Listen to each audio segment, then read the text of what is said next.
Hi friends, welcome to Amrutha Shashi YouTube channel.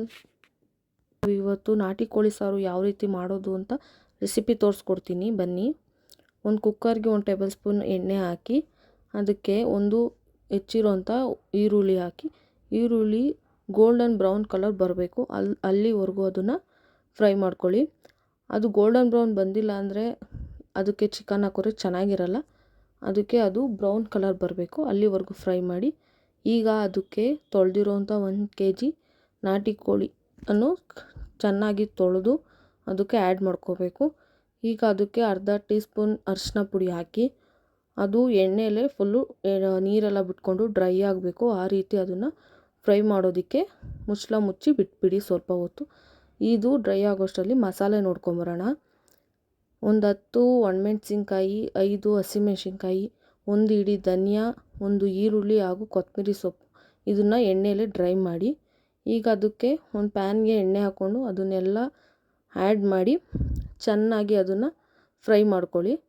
ಅದು ಈರುಳ್ಳಿ ಮತ್ತು ಹಸಿಮೆಣ್ಸಿನ್ಕಾಯಿ ಎಲ್ಲ ಚೆನ್ನಾಗಿ ಅದರಲ್ಲಿ ಎಣ್ಣೆಯಲ್ಲಿ ಬಾಡಬೇಕು, ಅಲ್ಲಿವರೆಗೂ ಅದನ್ನು ಚೆನ್ನಾಗಿ ಡ್ರೈ ಮಾಡಿ. ಅದಕ್ಕೆ ಇವಾಗ ಒಂದು ಸ್ವಲ್ಪ ಕೊತ್ತಂಬರಿ ಸೊಪ್ಪನ್ನು ಆ್ಯಡ್ ಮಾಡಿ. ಕೊತ್ತಂಬರಿ ಸೊಪ್ಪು ಆ್ಯಡ್ ಮಾಡಿ ಅದನ್ನು ಚೆನ್ನಾಗಿ ಫ್ರೈ ಮಾಡ್ಕೊಳ್ಳಿ. ಈಗ ಅದಕ್ಕೆ ಇನ್ನೊಂದು ಮಸಾಲೆ, 1 ಈರುಳ್ಳಿ, 1 ಗೆಡ್ಡೆ ಆಗೋಷ್ಟು ಅದಕ್ಕೆ ಬೆಳ್ಳುಳ್ಳಿ, 1 ಇಂಚು ಶುಂಠಿ, ಮತ್ತು 3 ಲವಂಗ, 1 ಚಕ್ಕೆ, ಅರ್ಧ ಟೀ ಸ್ಪೂನಷ್ಟು ಗಸಗಸೆನ ಆ್ಯಡ್ ಮಾಡಿ. ಅದೇ ಇದರಲ್ಲಿ ಟೇಸ್ಟ್ ಕೊಡೋದು. ಅದನ್ನು ಇದ್ರ ಜೊತೆ ಫ್ರೈ ಮಾಡಬಾರ್ದು, ಹಂಗೆ ಹಾಕಿ ಅದನ್ನು ಚೆನ್ನಾಗಿ ನುಣ್ಣಗೆ ಪೇಸ್ಟ್ ಮಾಡಿ. ಅದನ್ನು ಕೂಡ ಚಿಕನ್ನು ಡ್ರೈ ಆಗಿದೆ ಅದಕ್ಕೆ ಆ್ಯಡ್ ಮಾಡಬೇಕು. ಇವಾಗ ಆ್ಯಡ್ ಮಾಡಿ ಸ್ವಲ್ಪ ನೀರನ್ನು ಹಾಕಿ ಅದನ್ನು ಫುಲ್ಲು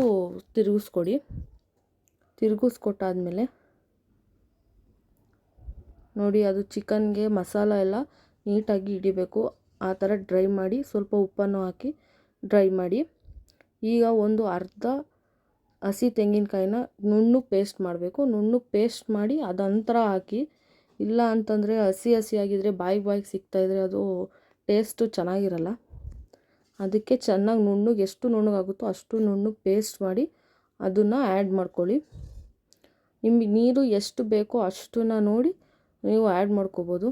ನಾನು ಇಲ್ಲಿ ಮೊಟ್ಟೆ ಕೋಳಿ ತೊಗೊಂಡಿದ್ರಿಂದ ಅದರಲ್ಲಿ ಮೊಟ್ಟೆ ಕೂಡ ಬಂದಿತ್ತು ಅಂಥೇಳಿ ನಾನು ಅದನ್ನು ಚೆನ್ನಾಗಿ ತೊಳೆದು ಲಾಸ್ಟಲ್ಲಿ ಆ್ಯಡ್ ಮಾಡಿ. ಇಲ್ಲಾಂದರೆ ಅದು ಮೊಟ್ಟೆ ಒಡೆದೋಗ್ಬಿಡುತ್ತೆ, ಚೆನ್ನಾಗಿರಲ್ಲ.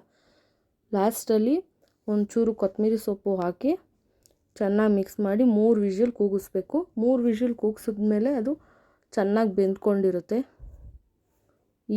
ಇದು ನನ್ನ ರೆಸಿಪಿ. ನಾನು ಫಸ್ಟ್ ವಿಡಿಯೋ ಮಾಡೋದ್ರಿಂದ ನನಗೆ ಅಷ್ಟು ಗೊತ್ತಾಗಲಿಲ್ಲ ಯಾವ ರೀತಿ ವಿಡಿಯೋಸ್ ಮಾಡೋದು ಅಂತ. ಏನಾದರೂ ತಪ್ಪಿದರೆ ಹೇಳ್ಕೊಡಿ, ನೋಡ್ತೀನಿ.